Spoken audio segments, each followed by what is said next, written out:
তো তোমরা জানো যে আজকে আমরা মডেল টেস্ট 4 সম্পন্ন করেছি। আজকে ক্লাসে আমরা মডেল টেস্ট 4 নিয়ে আলোচনা করব। মডেল টেস্ট 4-এ কি কি সমস্যা হয়েছে, তোমাদের কোথায় কোথায় সমস্যা হয়েছে হতে পারে, এগুলোর সম্পর্কে আলোচনা করব। এ, তারপর হচ্ছে শেষের দিকে আমরা তোমাদের প্রশ্ন সম্পর্কে, তোমাদের কোনো জিজ্ঞাসা থাকলে ওইগুলোর জবাব দিব ইনশাআল্লাহ।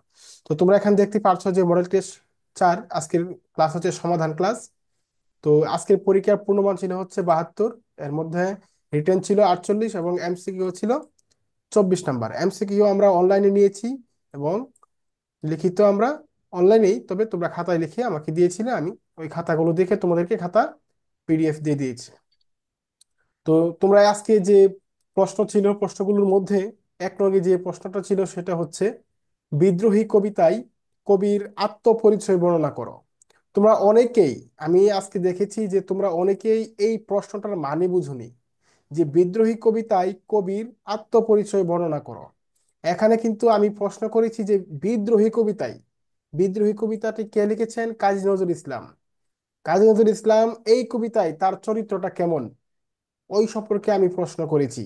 কিন্তু তোমরা অনেকেই এটার উত্তর করেছো কি, এর উত্তর করেছো কাজী নজরুল ইসলামের জীবনী, তার ওইটা উপন্যাস আছে, এই এই নাটক, এই এই উপন্যাস, হ্যাঁ এইগুলো তোমরা লিখেছো।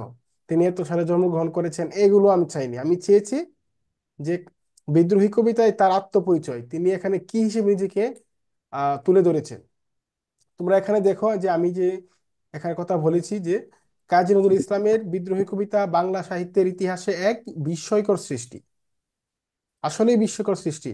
বলতো বিদ্রোহী কবিতা কোন কাব্যগ্রন্থ থেকে নেওয়া হয়েছে? একজন বলতে পারা? জি ভাই, অগ্নিবীণা। অগ্নিবীণা অগ্নিবীণা। কাব্যের প্রথম কবিতা কোনটি?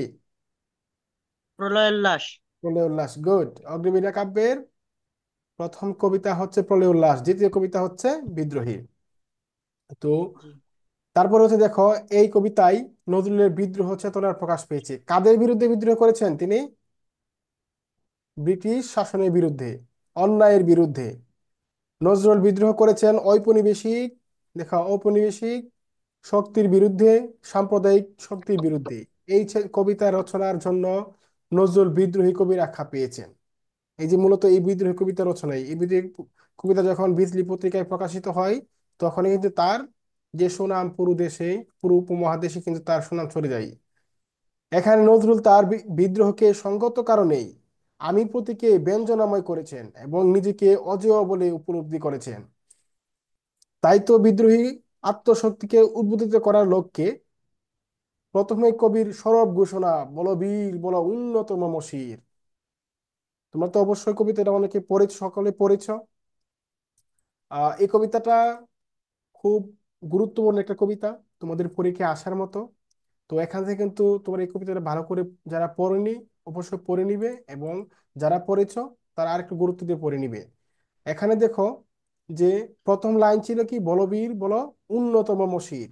নজরুল এই কবিতার প্রথম স্তবকেই প্রসঙ্গত উস- দেখো উত্থাপন করেছেন মহাবিশ্ব, মহাকাশ, চন্দ্র সূর্য গ্রহ তারা, তারপর হচ্ছে ভুলুক,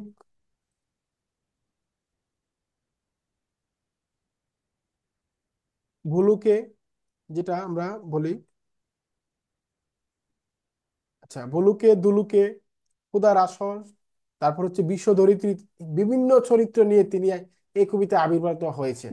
তো আমি মূলত এই প্রশ্নে তোমাদের কাছে জানতে চেয়েছি যে বিদ্রোহী কবিতার আত্মপরিচয়টা, কবিতায় তার যে আত্মপরিচয় ছিল, তিনি কি হিসেবে নিজেকে আহ উপস্থাপন করেছেন, ওই জিনিসগুলোই, এই তথ্যগুলো তোমাদের কাছে জানতে চেয়েছি। আর এই প্রশ্নটা কিন্তু খুবই গুরুত্বপূর্ণ একটা প্রশ্ন, মাথায় রাখবে। তোমরা যারা আগে উত্তর করেছিলে, তোমাদের প্রশ্নের যে উত্তরপত্রের যে যে উত্তর করেছিলে এর সাথে আমাদের যে উত্তরটা মিলিয়ে নিবে, আশা করি তোমরা বুঝতে পারবে। তারপর হচ্ছে যে 2 নং যে প্রশ্নটি ছিল সেটি হচ্ছে গ্রামের মানুষ যে রহিমারই অন্য সংস্করণ ব্যাখ্যা করো। বলতো এই লাইনটি কোথা থেকে নেওয়া হয়েছে? একজন বলো। আচ্ছা, এই লাইনটি মূলত সৈয়দ লাল সালু আলী। গল্প থেকে। লাল সালু গল্প না, লাল সালু একটি উপন্যাস। উপন্যাস। উপন্যাস। আচ্ছা, গল্প না কিন্তু, লাল সালু একটি উপন্যাস। প্রশ্নোক্ত বাক্যটি লাল সালু উপন্যাস হতে নেওয়া হয়েছে, যেটা আমাদের নিয়ম। আমি তো তোমাদেরকে প্রথমেই বলে দিয়েছিলাম যে কোনো উদ্ধৃতির বর্ণনা করতে হলে বা ব্যাখ্যা করতে হলে প্রথমেই সেটা বলতে হবে যেটা মানে ওই উদ্ধৃতি কোথা থেকে নেওয়া হয়েছে। তা না লিখলে কিন্তু তোমাকে নাম্বার দেওয়া হবে না। তোমরা অনেকেই লিখোনি, অনেকেই লিখোনি। আমি গত ক্লাসেও তোমাদেরকে আমি বলে দিয়েছিলাম যে এখানে তোমরা ভুল করো না, এই লাইনটা কোথা থেকে এসেছে তোমরা অবশ্যই প্রথমে লিখে দিবে। যদি না পারো ভিন্ন বিষয়, কিন্তু যারা পারো অবশ্যই প্রথমে লিখবে। আর যদি মনে করো মনে হচ্ছে না যে এই, যদি না মনে হয় তাহলে এটির উত্তর তুমি কিভাবে করবে? আমার প্রশ্ন হচ্ছে এটা।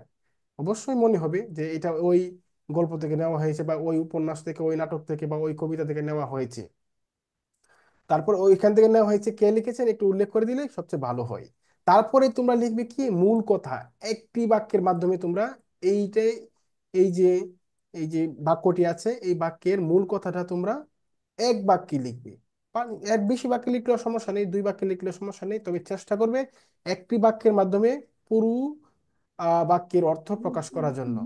তোমরা দেখো এখানে আমি বলেছি মহব্বত নগরের লোকেরা যে মজিদের প্রথম স্ত্রী রহিমার মতোই দৈহিক শক্তিতে বলীয়ান কিন্তু মানসিকভাবে দুর্বল ও ভীতু প্রকৃতির, তাই প্রশ্নোক্ত বাক্যটির মাধ্যমে বোঝানো হয়েছে।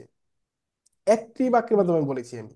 তারপর দেখো মহব্বত নগর, এরপর হচ্ছে আমি তাদের বৈশিষ্ট্য বলেছি, এখানে কিছু মানে কোন প্রসঙ্গে বলা হয়েছে, কোথা থেকে নেওয়া হয়েছে লাইনটি, এই সম্পর্কে আমি এখানে কয়েকটা লাইন বলেছি। কিন্তু তোমাকে নাম্বার পাওয়ার কি যোগ্যতা তোমার এখানেই, এই যে এই লাইনটাতেই। তোমাদেরকে আমি আগেও বলেছি আজকেও বলে দিচ্ছি, তোমরা আর ভুল করো না। আর ভুল করলে পরীক্ষায় নাম্বার পাবা না, মাথায় রেখো। তারপর হচ্ছে দেখো, আজকে প্রশ্ন করেছিলাম হচ্ছে 3 নং প্রশ্ন, সেটা হচ্ছে বেশ বাক্য সহ সমাস নির্ণয় করো। বেশ বাক্য সহ সমাস নির্ণয় করো। দুর্ভাগ্যক্রমে আজকে অনেকেই সমাস কি অনেকেই জানো না। কয়েকজনে উত্তর করেছো, সমাস যে শব্দগুলো আছে এগুলো সমাস না করে তোমরা সন্ধি করেছো, অনেকেই আমি দেখেছি। তো এরকম হলে হবে না, তোমাদের পরীক্ষায় সমাস চেয়েছি, আবার অনেকেই কি করেছো শুধু বেশ বাক্য লিখেছো, সমাসের নাম লিখোনি। আমি কিন্তু প্রশ্ন করেছি কি বেশ বাক্য সহ সমাস নির্ণয় করো, তার মানে প্রথমে তোমাকে বেশ বাক্য লিখতে হবে, তারপর হচ্ছে সমাসের নাম লিখতে হবে। অনেকেই কয়েকজনে কি করেছো বেশ বাক্য লিখেছো, সমাসের নাম লিখুন। আবার অনেকেই সমাসের নাম লিখেছো, বেশ বাক্য লিখুন। এমন যাতে না হয়, যদি তোমাকে বলে দেই যে শুধু বলে যে সমাস নির্ণয় করো তাহলে বেশ বাক্য লিখতে হবে না, আর যদি বেশ বাক্য সহ সমাস নির্ণয় করো বলি তাহলে অবশ্যই তোমাকে বেশ বাক্য লিখতে হবে, এটা যাতে মনে থাকে। আর অনেকে আবার এখানে ভুল করেছে যে তে পায়া যে শব্দটি আছে, তে পায়া এই শব্দটিকে তোমরা অনেকে দ্বিঘ সমাস বলেছো। আসলে হবে না, তেপায়া শব্দের ব্যাস বাক্য হচ্ছে তিন পায়া আছে যার বা তিন পায়া যার যেটা আমরা বলি, সেটা হচ্ছে বহুব্রীহি সমাসের অন্তর্গত। তারপর রাজপথ, এখানে অনেকে ভুল করেছো। রাজপথকে তোমরা এখানে তৈরি করে মানে ব্যাস বাক্য হচ্ছে পথের রাজা আমরা যেটা জানি, কিন্তু তোমরা লিখেছো কি রাজার পথ। রাজার পথ এখানে হবে না, এখানে রাজ মানে হচ্ছে পথের রাজা, এখানে পথকে মূলত পথের অর্থ প্রকাশিত হয়েছে। তো পথের রাজা এখানে, যেহেতু এখানে পথের রাজা রাজপথ, এখানে এর বিভক্তি লোপ পেয়েছে, এই জন্য আমরা ষষ্ঠী বিভক্তি বলতে পারি। এবং বিভক্তি লোপ পেলে কোন কোন সমাস হয়? তৎপুরুষ সমাস হয়। সুতরাং এইটা সমাস হচ্ছে তৎপুরুষ সমাস। তারপর বিষাদ সিন্ধু যে শব্দটি আছে, বিষাদ সিন্ধু এটা হচ্ছে ব্যাস বাক্য হচ্ছে বিষাদ রূপ সিন্ধু, নিশ্চয়ই সেটি রূপক কর্মধারী সমাস। তারপর দেখো যুগান্তর যে শব্দটি আছে, তোমরা যুগান্তর শব্দটা অনেকে সকলেই এই দুইটা উত্তর তোমরা করতে পেরেছো, খুবই সহজ সুন্দরভাবে করতে পেরেছো, কিন্তু তোমাদের পেস লেগেছে এই দুইটার মধ্যে, তেপায়া এবং রাজপথে। আর যাতে ভুল না হয়, আচ্ছা যাই হোক, তারপর আমি চলে যাচ্ছি সঠিক উচ্চারণ লেখো। এখানে তোমরা সকলেই ভুল করেছো, শুধু একজন বা দুইজনে সঠিক উত্তর লিখতে পেরেছো। চারটি মানে চারটির মধ্যে চারটেই পেরেছো। কেউ সবাই কোনোটা না কোনোটাই মানে তোমরা ভুল করেছো। কোথায় ভুল করেছো? হয় হর্ষ চিহ্ন দাওনি, না হয় ওই যে চন্দ্রবিন্দু দাওনি। চন্দ্রবিন্দু দাওনি, এই দুইটাই তোমাদের ভুল হয়েছে। কেন ভুল হয়েছে দেখো, পদ্ম যে শব্দটি আছে, ঠিক আছে, তো এখানে এই যে এখানে কিন্তু ম ফলা যুক্ত আছে, ম ফলা যুক্ত আছে, দর সাথে ম ফলা যুক্ত থাকলে কিন্তু এখানে ম এর উচ্চারণ হবে না। পদ্ম আছে দেখো, পদ্ম থাকলে এখানে যে মানে যে বর্ণের সাথে থাকবে ওই বর্ণটি কিন্তু দ্বিতীয় উচ্চারিত হবে। দ এর সাথে যুক্ত আছে যার কারণে এখানে দ দ্বিতীয় উচ্চারিত হয়েছে। এখন প্রশ্ন হচ্ছে যে ম কোথায় গেল? এই যে মটি আমরা উঠাই দিলাম, এই ম উঠানোর জন্য আমরা এখানে এই যে দর উপরে একটি চন্দ্রবিন্দু দিয়েছি। এটা এটা হচ্ছে নাসিকা বর্ণ, আমরা যেটা বলি আমরা নাসিক্য। যেটা নাসিকা বর্ণ কোনগুলো কে বলতে পারবে? বাংলা নাসিকা বর্ণ কোনগুলো একজন বলো তো। তোমরা বলতে পারবে বাংলা? তালিবের মধিতাক্ষর হ অনুস্বার না? ইয়, হ্যাঁ। তারপর ও আচ্ছা। উ ইউ ন ন ম। গুড। ও ইয় ন ন ম। এই যে দেখো, জি।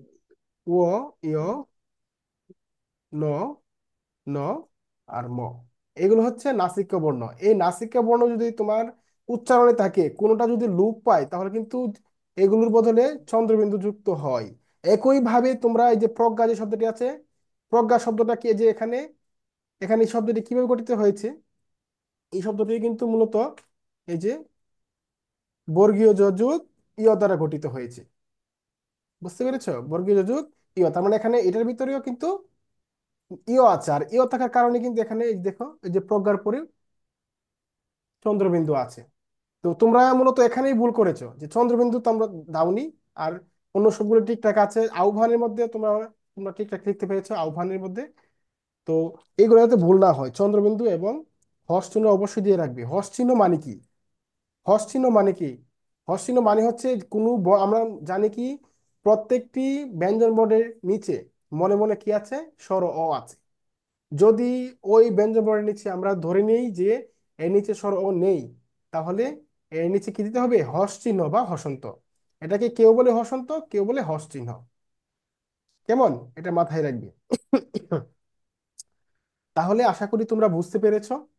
তারপর আমরা চলে যাচ্ছি explain with context. Explain with, এখানে তোমরা অনেকেই রেফারেন্স দাওনি যে কে বলেছে কথাগুলো। তোমরা অবশ্যই কিন্তু রেফারেন্স দিয়ে দিবে। দেখো, you are just your intelligence, এখানে মূলত মানে তোমার যে বুদ্ধিমত্তা বা তোমার যে সক্ষমতা, ঠিক আছে, এইগুলোকে মূলত প্রাধান্য দেওয়া হয়েছে এই বাক্যের মাধ্যমে। কি বলেছে দেখো, this this statement by Kalpana Chawla challenges the conventional notion to define a person. এটা হচ্ছে মূলত প্রথম সেন্টেন্সে কিন্তু তার পরিচয় আমরা দিয়েছি, কে বলেছে এবং কি বুঝিয়েছে। তোমরা চাইলে এই সেন্টেন্সকে তুমি দুই ভাগে ভাগ করতে পারো, কিন্তু এক লাইনে লিখলেও তুমি কোনো সমস্যা নেই। তারপরে তুমি যা বুঝিয়েছে এই লাইনের মাধ্যমে তুমি নিজের ভাষায় লিখতে পারো। কিন্তু তুমি যদি প্রথমে রেফারেন্স না দাও ভাই, তাহলে কোনো লাভ হবে না, তোমাকে নাম্বার দিবে না। প্রথমে তোমাকে রেফারেন্স বলতে হবে, তাহলে ধরা হবে যে তুমি আসলে পারো বা শিখেছো। তারপর হচ্ছে make meaningful sentence within of the following ওয়ার্ডস, মানে নিচে উল্লেখিত শব্দগুলো দিয়ে অর্থবোধক শব্দ বাক্য আর তৈরি করতে হবে। দেখো এখানে ওভারকাস্ট। ওভারকাস্ট মানে মানে হচ্ছে মেঘাচ্ছন্ন, মানে মেঘে ঢাকা এরকম অর্থ প্রকাশ করে। তো এটা দিয়ে আমরা যদি যদি একটা সেন্টেন্স তৈরি করি, দেখো the sky was overcast with clouds. তারপর হচ্ছে অ্যাসপেক্ট। অ্যাসপেক্ট অর্থ হচ্ছে কি, দৃষ্টিভঙ্গি বা দিক বা উদ্দেশ্য। অনেকে অ্যাসপেক্ট মানে এক্সপেক্ট মিলে ফেলেছো। এক্সপেক্ট মানে কি, প্রত্যাশা করা। আর অ্যাসপেক্ট মানে হচ্ছে দিক বা উদ্দেশ্য বা দৃষ্টিভঙ্গি। এর অবশ্যই পার্থক্য আছে।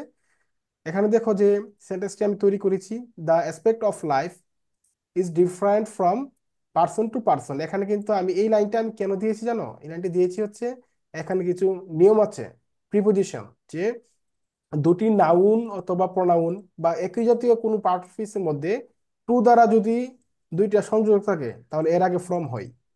অথবা ফ্রম দ্বারা যদি এর আগে ফ্রম থাকে, তাহলে এর মধ্যে টু হয়। এটা তোমার মাথায় রাখবে।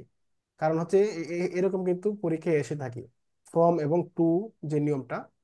এই জন্য এটা আমি এখানে অ্যাপ্লাই করেছি, তুমি যাতে বুঝো। তারপর হচ্ছে রিলাই অন, নির্ভর করা, এটা সকলে পেরেছো। আর টেক কেয়ার অফ, দেখাশোনা করা বা যত্ন নেওয়া, এরকম অর্থ প্রকাশ করে। I was taking care of animals. এই যে অ্যানিমালস, আজকে আমাদের এক স্টুডেন্ট কি করেছে, এই যে তোমাদের আমাদের বেচেরই, সে আমাকে কল করেছে, ভাইয়া আমার বিড়ালটা অসুস্থ, আমি আজকে পরীক্ষা দিতে পারবো না। বুঝতে পেরেছো? মানে সে আজকে তার বিড়ালের টেক কেয়ার করবে। বুঝতে পেরেছো? তো এই জন্য মূলত এই বাক্যটি আমি দিয়ে দিলাম, যে I taking care of animals.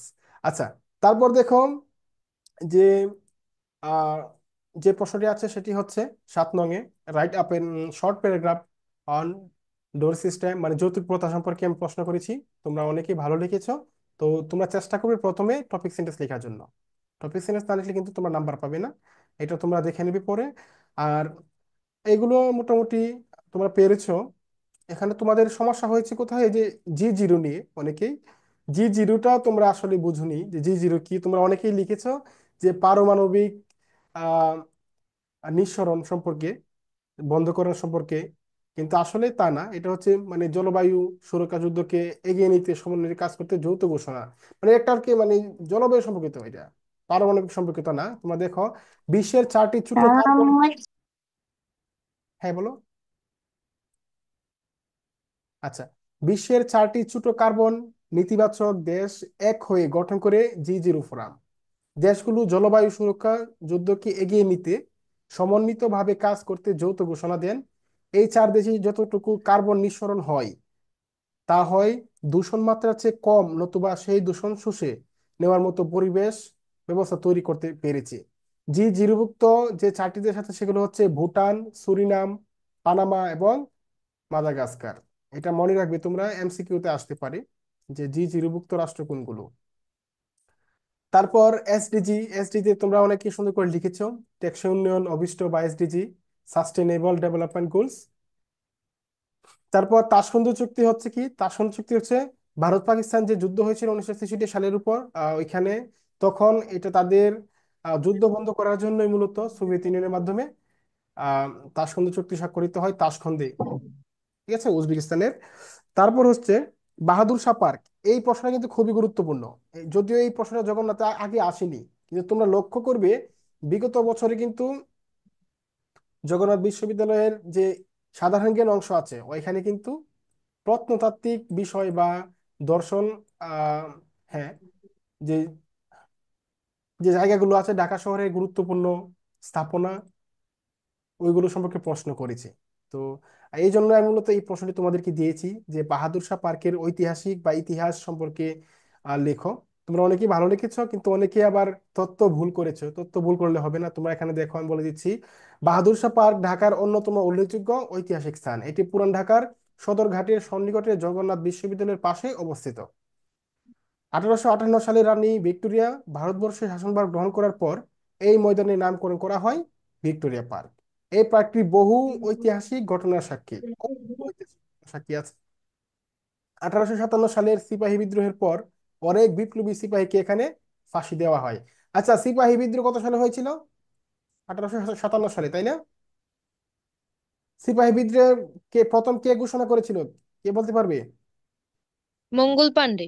Mangal Pandey, good. তারপর হচ্ছে 1957 সালে মতান্তরে 1961, কারকর মতে 1957, কারকর মতে 1961 সালে সিপাহী বিদ্রোহের শতবার্ষিকী পালন উপলক্ষে পার্কের নাম পরিবর্তন করে রাখা হয় বাহাদুর শাহ পার্ক। এই বাহাদুর শাহ পার্কেই পরীক্ষা দিন তোমাদের সাথে দেখা করবো ইনশাল্লাহ। তারপর দেখো 13 নং যে প্রশ্ন করেছি, তোমরা এটা ছিল মূলত ডি ইউনিটের জন্য, যারা ডি ইউনিটে পরীক্ষা দিবে মূলত তাদের জন্য এই প্রশ্নটি করেছিলাম। যে এটা তোমাদেরকে ওই দিন গ্রুপে আমি করেছিলাম, অনেকে পেরেছো অনেকে পারোনি। তারপরে একটু দিয়ে দেখলাম যে তোমরা আসলে আহ সচেতন কিনা, আমি যে প্রশ্নগুলো তোমাদেরকে মাঝে মাঝে করি বা বলি ওইগুলো তোমরা শিখে রাখো কিনা। অনেকেই ভালো পেরেছো, আবার অনেকেই ভুল করেছো কি শুধু উত্তর লিখেছো, মানে লাইন কিভাবে হয়েছে একটু একটু ব্যাখ্যা করোনি। এখানে আসলে কমই, তারপরে একটু ব্যাখ্যা করে বলতে হবে ভাই যে আসলে এটা কিভাবে উত্তরটা হয়েছে। দেখো আমি এখানে প্রশ্ন করেছি যে আগামী পরশুর পরের দিন যদি রবিবার হয় তাহলে গতকালের আগের দিন কি বার ছিল? উত্তর হবে, দেখো যদি আগামী পরশুর পরের দিন রবিবার হয় তাহলে আগামী পরশু হবে নিশ্চয়ই শনিবার। আর আগামী পরশু যদি আসলে শনিবার হয় তাহলে আজকে কি বার? বৃহস্পতিবার। পরশু মানে কি আগামীকালের পরের দিন। আমরা পরশু বলতে কি বুঝি, যে আগামীকালের পরের দিন। তো আগামী পরশু যদি শনিবার হয় নিশ্চয়ই আজকে বৃহস্পতিবার। আর আজকে যদি বৃহস্পতিবার হয় তাহলে গতকালের আগের দিন কি বার হবে? গতকাল বুধবারের আগের দিন মঙ্গলবার। এইভাবে তোমরা ধাপে ধাপে বর্ণনা করার চেষ্টা করবে। কিন্তু তোমরা কি করেছো, অনেকে কি করেছো যে উত্তর মঙ্গলবার। এইভাবে লিখে কিন্তু নাম্বার পাবে না। আমি নাম্বার দেইনি কিন্তু কাউকে, যে যারা এইভাবে লিখেছো আর যারা বর্ণনা করেছো তাদেরকে আমি নাম্বার দিয়েছি। তো আশা করি তোমরা বুঝতে পেরেছো। তোমাদের কোনো জিজ্ঞাসা আছে? আজকে যে প্রশ্নটা ছিল এখানে তোমাদের কোনো ভুল বোঝাবুঝি বা কোনো জিজ্ঞাসা আছে, কোনো আর্গুমেন্ট আছে? জি স্যার, আমি একটু জিজ্ঞেস করেছিল যে লাস্টের জিকে কোশ্চেনটা স্যার আমি একটু বুঝি নাই। কোনটা? লাস্টের জিকেটা স্যার মানে? যে যে হ্যাঁ লাস্টের কোশ্চেনটা এটা স্যার না, মানে একটু এটা আবার হচ্ছে বলবেন? হ্যাঁ তোমাদের আইকিউ থেকে প্রশ্ন করেছি, গাণিতিক বুদ্ধিমত্তা থেকে প্রশ্ন করেছি যে আগামী পরশুর, আগামী পরশু বলতে আমরা কি বুঝি? ধরো আজকের দিন, তা আগামী পরশু কি হবে? আগামীকালের পরের দিন নিশ্চয়ই, তাই না? আগামী পরশু বলতে আমরা কি বুঝি? যে আগামীকালের পরের দিন। তা আগামী পরশুর পরের দিন যদি রবিবার হয়, তাহলে আগামী পরশু মানে কি? যদি রবিবার হয় তাহলে আমাদের একটা দিন দেখে নিতে হবে রবিবারের। এখানে আমরা হাতে 3 দিন থাকে, পরশু মানে 2 দিন, আরো একদিন বৃদ্ধি পেলো, তার মানে 3 দিন। রবিবার থেকে 3 দিন বিয়োগ করো, তাহলে শনি। দেখো, এই যে রবি, শনি, শুক্র চলে গেল, তাহলে আজকে হচ্ছে বৃহস্পতিবার। যদি বৃহস্পতিবার আজকে হয় তাহলে কি প্রশ্ন করেছি যে তাহলে গতকালের আগের দিন কি বার ছিল? তাহলে গতকালকে, আজকে যদি বৃহস্পতিবার হয় তাহলে নিশ্চয়ই গতকাল বুধবার ছিল।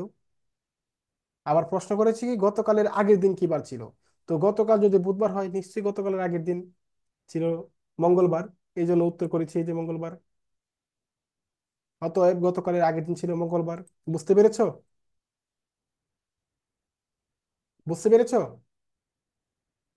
জি স্যার বুঝতে পারছি। আচ্ছা, তোমাদের আর কোনো জিজ্ঞাসা আছে? জি ভাইয়া বুঝতে পারছি।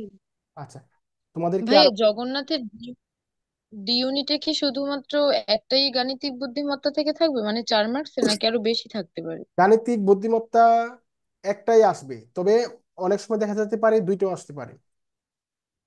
তবে আমরা দুইটা কখন দিব? আমরা মডেল টেস্ট 5 না 6 হতে আমরা দুইটা মডেল টেস্ট, মানে গাণিতিক বুদ্ধিমত্তা দুইটা দিব। বুঝতে পেরেছো? তবে এখন আমরা 5 পর্যন্ত একটা দিয়ে নিব, কারণ তোমরা তো শুরু। তোমরা এই যে এখনো তোমরা অনেকেই ভুল করো, প্রশ্নের উত্তর লিখতে গিয়ে অনেকেই ভুল করো যে প্রশ্নের কাঠামো কিভাবে উত্তর করতে হয়, উত্তর যে উত্তরের যে কৌশলগুলো ওইগুলো তোমরা ভুল করো। ওইগুলো ভুল করা যাবে না, ওইগুলো তোমরা ঠিকঠাক করো, ইনশাল্লাহ আর একটু কঠিন দিব। দেখো তোমাদের কিন্তু আমি টপিক বলে দিচ্ছি যে আজকে আগামীকাল কোন কোন টপিকের উপর পরীক্ষা হবে। ঠিক আছে? এর পরবর্তীতে কিন্তু ওইসব টপিক আমি বলে দিব না। লাস্ট 3টা পরীক্ষার উপরে আমি তোমাদেরকে কোনো টপিক বলে দিব না, এবং সর্বশেষ 3টা পরীক্ষা কি 5টা পরীক্ষার উপর তোমাদেরকে আমি পুরস্কার দিব। যারা প্রথম স্থান অর্জন করবে, যে প্রথম স্থান অর্জন করবে তাকে পুরস্কার দেওয়া হবে। বুঝতে পেরেছো? 6 নাম্বার পরীক্ষা থেকে এই নিয়মটা চালু করবো ইনশাল্লাহ। সকলে ভালো করে প্রিপারেশন নাও, ইনশাল্লাহ ভালো কিছু হবে। আর তোমাদের যদি কোনো জিজ্ঞাসা থাকে, প্রশ্ন থাকে, অবশ্যই আমি আছি তোমাদের সাথে। তোমরা আমার ইনবক্সে মেসেজ করবে, কেমন? আর আজকের ক্লাসটি আমি রেকর্ডে ভাইয়া আমার রেখেছি। একটা কথা ছিল। হ্যাঁ বোন, বলো। ভাইয়া আমাদের একটু মানে জিকে রিটেনের জন্য একটু সাজেশন দিলে ভালো হয়, কারণ ভাইয়া আমার জিকে রিটেনটা একদমই মানে আমি বুঝতেছি না, মানে লিখতেও পারি না এরকম আর কি জিকে রিটেনটা। আচ্ছা, তোমার কাছে জিকে কি এখন কি এটার বই জন্য আছে? আমি কি পড়বো ভাইয়া একটু তোমার কাছে কি বললে ভালো জিকে, হয় আর কি। তুমি তো আমাদের ব্যাচে নতুন ভর্তি হয়েছে তাই না? হ্যাঁ ভাইয়া, আমি আজকে হলো হ্যাঁ হ্যাঁ, প্রথম বুঝতে ক্লাস পেরেছি, মানে এক্সাম বুঝতে দিয়েছি পেরেছি, আর কি। বুঝতে পেরেছি, সমস্যা নেই। আহ তোমার কাছে জিকে কি বই আছে? জিকে ভাইয়া আমার কাছে জুবায়ের জিকে একটাই বই আছে। জুবাইয়ের জিকে দিয়ে তো আর হবে না। জুবাইয়ের জিকে ক্যাপসুল গুলো আছে তোমার কাছে? না ভাইয়া, ক্যাপসুল গুলো তো নেই। আচ্ছা, ক্যাপসুল গুলো থেকে তুমি আমাকে ইনবক্সে মেসেজ দিও, আমি তোমাকে জিকে এর জন্য কিছু সাজেশন দিয়ে দিব না। সাজেশন তোমাদের আমরা গ্রুপে দিয়ে আচ্ছা দিয়েছি। তারপরও তোমাদেরকে বলে দিব। আর সাজেশন, আরেকটা চূড়ান্ত সাজেশন আমি তৈরি করছি, অ্যানালাইজ করছি। আশা করছি শুক্রবারের দিকে দিয়ে দিব ইনশাল্লাহ। বুঝতে পেরেছো? আচ্ছা ভাই, ওগুলো পড়লে কি রিটেন ভালো হবে আর কি? মানে মানে রিটেন লিখতে পারবো আমি? অন্তত লিখতে পারবে আমার বিশ্বাস। মানে সাম্প্রতিক যে বিষয়গুলো আছে এগুলো তোমরা ইনশাল্লাহ উত্তর করতে পারবে। আর তারপরেও আমার ইনবক্সে মেসেজ করো, আমি তোমাকে অন্যান্য বিষয়গুলো বলে দিব না, কেমন? শুধু তুমি না, যারা যারা ক্লাস করছো আচ্ছা আমাদের ঠিক আছে। বেঁচে যারা আছো প্রত্যেককে আমার ইনবক্সে মেসেজ করবে, কেমন? তোমাদের যে কোনো সমস্যা হলে আমাকে ইনবক্সে মেসেজ করবে, আমি তোমাদের সমস্যাগুলো সমাধান করে দিব ইনশাল্লাহ। আমাদের ক্লাস আর বেশিক্ষণ নিব না, আজকের ক্লাসটি এখানেই সমাপ্ত করব। তোমাদের আর কোন জিজ্ঞাসা আছে? মানে জাহাঙ্গীরনগর পরীক্ষা সম্পর্কে একটু কিছু বলেন। আমাদের পরীক্ষা তো এটা তো ভাইয়া জগন্নাথ বিশ্ববিদ্যালয়ের ব্যাচ। জাহাঙ্গীরনগর সম্পর্কে তো আমি আসলে কিছু বলতে পারছি না। বুঝতে পেরেছো? জগন্নাথ নিয়েই আমি বসে আছি। জাহাঙ্গীরনগরের তো আমাদের কোনো ব্যাচ নেই, তাছাড়া হচ্ছে ভাইয়া আমার আরো একটা কোশ্চেন ছিল। হ্যাঁ বলো। ভাইয়া অ্যাডমিট কার্ডে আমাদের নিচে অনেক কিছু বলা আছে যে কি কি নিয়ে যেতে হবে। আমি পড়ছি ভাইয়া, বাট বুঝি নেই আর কি। উম, আচ্ছা, তোমাদের অ্যাডমিট কার্ডে কি কি লেখা আছে তোমরা বুঝোনি না, তাই তো? তুমি তো এই প্রশ্ন করেছো তাই না? তোমাদের অ্যাডমিট কার্ডে। জি জি ভাইয়া, নিচে অনেক কিছু দেওয়া আছে ইনস্ট্রাকশন ভাইয়া, ওগুলো আচ্ছা কি আমি নিয়ে যেতে বলতে কাগজপত্র আর কি। আচ্ছা আমি ভাইয়া অ্যাডমিট আপনি কার্ড একটু বলে দিলে ভালো হয় আর কি। আচ্ছা আমি একটা অ্যাডমিট কার্ড পড়ছি, পরে আমি তোমাকে বলছি, ওয়েট। একটা অ্যাডমিট কার্ড আমি হয়তো দেখেছিলাম অনলাইনে, ওয়েট।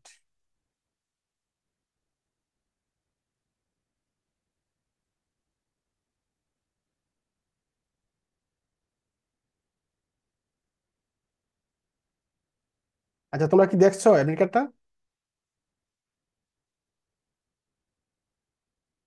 তোমরা কি অ্যাডমিট কার্ডটা দেখতে পাচ্ছো? অ্যাডমিট কার্ডটা দেখা যাচ্ছে? আমি যা বলছি শুনতে পাচ্ছ তোমরা? তোমরা কি আমার কথা শুনতে পাচ্ছো? একজন বলো তো। আচ্ছা না দেখো। ভাইয়া দেখা যাচ্ছে না, প্লাস আপনার কথা শোনা যাচ্ছে না। আচ্ছা, এখন শুনতে পাচ্ছো? এখন শুনতে পাচ্ছো আমার কথা? জি ভাইয়া, হ্যাঁ। আচ্ছা, দেখো জি ভাইয়া, এখানে কথা শোনা তোমাদের যাচ্ছে। অ্যাডমিট কার্ডে একটা অ্যাডমিট কার্ড আমার হাতে আছে। অ্যাডমিট কার্ডটা উপরে তথ্য আমি দেখাবো না, এটা অন্যজনের। নিচের তথ্যগুলো তোমরা দেখো যে নির্দেশনাবলী কি বলা হয়েছে, যে অনলাইনে প্রদত্ত প্রবেশপত্র অবশ্যই A4 সাইজের কাগজে প্রিন্ট করতে হবে। বুঝছো, দোকানে গেলে বললে হবে যে A4 সাইজের কাপড় কাগজে অবশ্যই প্রিন্ট করতে হবে। দেখো, প্রবেশপত্রে প্রার্থীর সকল তথ্য, রঙিন ছবি ও স্বাক্ষর স্পষ্টভাবে মুদ্রিত থাকতে হবে। নিশ্চয়ই তোমাদের প্রবেশপত্র, তোমাদের একটা স্বাক্ষর আছে, তোমাদের ছবি আছে, আছে না? তার মানে হচ্ছে কি, তোমাদের এই যে প্রবেশপত্র বা অ্যাডমিট কার্ড, এটা রঙিন প্রিন্ট করতে হবে, কালার প্রিন্ট করতে হবে। সাদা কালো প্রিন্ট করলে কিন্তু হবে না, এটা মাথায় রাখবে। 2 নম্বর যে নিয়ম আছে সেটা হচ্ছে পরীক্ষার্থীর প্রবেশপত্র, অ্যাটেন্ডেন্স শিট ও ওএমআর শিটের স্বাক্ষর অভিন্ন হতে হবে, মানে এক হতে হবে, ভিন্ন হওয়া যাবে না। প্রবেশপত্রের যে স্বাক্ষর, তুমি যে অ্যাটেন্ডেন্স শিটে স্বাক্ষর করবে এবং ওএমআর শিটে যে স্বাক্ষর করবে, সবগুলো একই স্বাক্ষর হতে হবে। ওইটা মাথায় রাখবে। তোমাদের যে অ্যাডমিট কার্ডে কিন্তু তোমাদের স্বাক্ষরটা আছে, দেখে নিবে, ওটা দেখে কিন্তু স্বাক্ষর করবে। তারপর দেখো, পরীক্ষা শুরু হওয়ার ন্যূনতম 30 মিনিট পূর্বে পরীক্ষার্থীকে কেন্দ্রে উপস্থিত থাকতে হবে। যাদের পরীক্ষা সকালে 9:30টায়, তারা নিশ্চয়ই 9টার মধ্যে কেন্দ্রে প্রবেশ করতে হবে। বুঝতে পেরেছো? আর পরীক্ষার দিন কিন্তু আমি তোমাদের কেন্দ্রের সামনে থাকবো, ইনশাল্লাহ ভিক্টোরিয়া পার্কে থাকবো। সকলে তোমাদের সমস্যা হলে আমাকে বলবে, যাবতীয় সমস্যার আমি সহযোগিতা করার চেষ্টা করব। আর তোমাদের সাথে ইনশাল্লাহ দেখা হবে। তারপর দেখো, 4 নং যে নিয়মটি আছে সেটি হচ্ছে, পরীক্ষার্থীকে অবশ্যই তার জন্য নির্ধারিত কক্ষে নির্দিষ্ট আসনে পরীক্ষা দিতে হবে, মানে তার জন্য যে সিটটা বরাদ্দ রাখা হয়েছে, যেখানে তার নির্ধারিত আসন বসানো হয়েছে, ওইখানেই পরীক্ষা দিতে হবে, অন্য জায়গায় পরীক্ষা দেওয়া যাবে না। তোমরা অনেকে প্রশ্ন করতে পারো যে ভাইয়া, পরীক্ষার যে আসন বিন্যাস তো এখনো পাইনি, কখন পাবো? পরীক্ষার আসন বিন্যাস পরীক্ষার আগের দিন রাতে অথবা এর আগের দিন আমি তোমাদেরকে দিয়ে দিব। আমি ভার্সিটিতে গিয়ে ছবি তুলে আনি, তোমাকে দিয়ে দিব, সমস্যা নেই।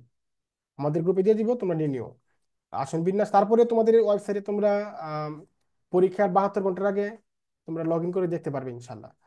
তারপর যে 5 নম্বর যে নিয়মটা আছে, শর্ত আছে, সেটি হচ্ছে দেখো, এমসিকিউ এবং লিখিত পরীক্ষার উত্তরপত্রে কালো কালি বল পয়েন্ট কলম ব্যবহার করতে হবে, কোনোভাবে কিন্তু পেন্সিল ব্যবহার করা যাবে না। অনেকে আছো যে চিত্র আঁকতে গিয়ে পেন্সিল ব্যবহার করি না, কোনো পেন্সিল ব্যবহার করা যাবে না, মনে থাকে যেন। এবং বল পেন দেখো, বল পয়েন্ট কলম হতে হবে, জেল পেন যাতে না হয়, বল পেন ব্যবহার করবে।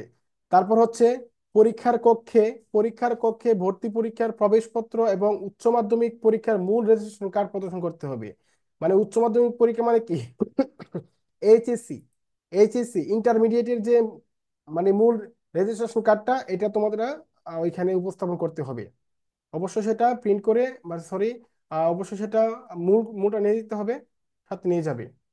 তারপর হচ্ছে উচ্চ মাধ্যমিক পরীক্ষার রেজিস্ট্রেশন কার্ডের ফটোকপি আনতে হবে। তার মানে এই যে তোমাদের যে নিবন্ধন যে কার্ডটা আছে, এই কার্ডের পাশাপাশি একটা ফটোকপি সাথে আনতে হবে।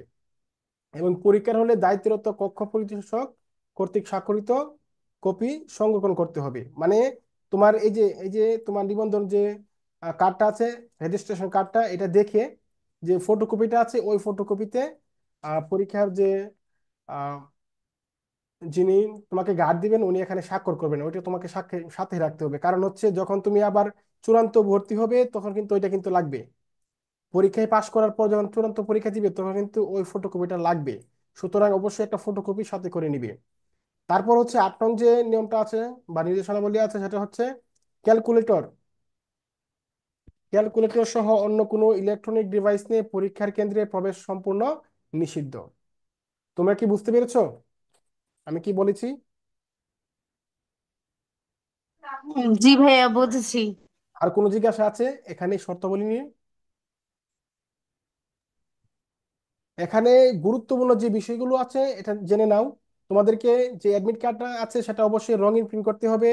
পরীক্ষার হলে প্রবেশপত্রের সাথে তোমাদেরকে ইন্টারমিডিয়েটের যে এইচএসসি যে রেজিস্ট্রেশন কার্ড আছে এটার সাথে নিতে হবে, এবং রেজিস্ট্রেশন কার্ডের একটা ফটোকপি নিতে হবে সাথে। এবং পরীক্ষার 30 মিনিট আগে পরীক্ষার হলে প্রবেশ করতে হবে। এতটুকুই মাথায় রাখবে। আর পাশাপাশি যে শর্তগুলো আছে ওইগুলো অবশ্যই মনে রাখতে হবে। পড়ে যেতে হবে যে যে কালো কালো বল পয়েন্ট কিন্তু নিতে হবে, কোনোভাবে পেন্সিল ব্যবহার করা যাবে না। কেমন? আর কোনো জিজ্ঞাসা আছে তোমাদের? ভাইয়া, ঢাকা বিশ্ববিদ্যালয় থেকে জগন্নাথ বিশ্ববিদ্যালয় কত দূর হয়, কত কিলো হতে পারে? ঢাকা বিশ্ববিদ্যালয় থেকে জগন্নাথ বিশ্ববিদ্যালয় বেশিক্ষণ সময় লাগবে না। ধরো 1.5 কিলোমিটার, 1 কিলোমিটার হচ্ছে একটু, হ্যাঁ 1 থেকে 1.5 কিলোমিটার হবে। বুঝতে পেরেছো? আর আর তোমরা ভাই অবশ্যই এখন এমসিকিউ আর রিটেনে তো কোনো নেগেটিভ মার্কিং নেই। না, এমসিকিউ এবং রিটেনে কোনো তাহলে কি ভাই আমরা 24টা এমসিকিউ পুরো ফুল অ্যান্সার করব? তোমরা সবগুলো উত্তর করবে, তোমাদের কিন্তু সার্কুলারে কোনো কিছু উল্লেখ নেই। কিন্তু তোমরা অবশ্যই প্রশ্ন যদি নেগেটিভ মার্কিং থাকেও, না থাকার সম্ভাবনা হচ্ছে 90%। যদি থাকে, যদি তারা চালাকি করে নেগেটিভ মার্কিং দেয় তখন তো তোমাকে অবশ্যই সেটা মানতে হবে, তাই না? এই ক্ষেত্রে তুমি অবশ্যই পরীক্ষায় উত্তর করার আগে প্রশ্নপত্রটা ভালো করে পড়ে নিবে, প্রশ্নে কি কি শর্ত আছে ওইগুলো ভালো করে পড়ে নিবে। কেমন? এবং ওএমআর শিটে যে তথ্যগুলো শর্তগুলো দেওয়া থাকবে এগুলো ভালো করে পড়ে তারপরে উত্তর করবে। পরীক্ষার হলে তো আমরা যাব না, পরীক্ষার হলের বাইরে যদি তোমাদের কোনো সমস্যা হয়, আর্থিক সমস্যা বা অন্য যে কোনো ধরনের সমস্যা হয়, আমি আছি তোমাদের সাথে, থাকবো। তোমাদের সমস্যা হলে অবশ্যই আমাকে জানাবে। কেমন? আর আমি তো তোমাদের সাথে পরীক্ষার হলে যাওয়ার আগে ইনশাল্লাহ দেখা হবে সকলের সাথে। বাহাদুর শাহ পার্কে আমি থাকবো, প্রত্যেকে আমার সাথে দেখা করে যাবে। আর পরীক্ষা তো হবে তোমাদের, ডি ইউনিটের পরীক্ষা হবে 14 তারিখ এবং বি ইউনিটের পরীক্ষা হবে 15 তারিখ। তো এখনো যথেষ্ট সময় আছে, 10 দিনের মতো সময় আছে অনেকেরই। তো এই 10টা দিন ভাই কাজে লাগাও, ইনশাল্লাহ ভালো কিছু হবে। যদিও তোমরা অনেকে ভয় পাচ্ছ যে লিখিত লিখিত লিখিত অনেক কঠিন, কিন্তু না, দেখো লিখিতের মধ্যে কিন্তু তোমরা নাম্বার পাচ্ছ। তোমরা শুধু সঠিক নিয়ম ফলো করে লিখো। আর তোমাদের সমস্যা হলে তো আমি আছি, যে কোনো ধরনের আহ, বিষয় নিয়ে, টপিক নিয়ে সমস্যা হলে আমার ইনবক্সে মেসেজ করবে, আমি তোমাদেরকে সহযোগিতা করবো ইনশাল্লাহ। কেমন? আচ্ছা, তাহলে আজকে ক্লাসটি এখানে রাখি। কেমন? তোমাদের আর কোন জিজ্ঞাসা আছে? না ভাইয়া। ওকে, তাহলে ভালো থাকো, আল্লাহ হাফেজ।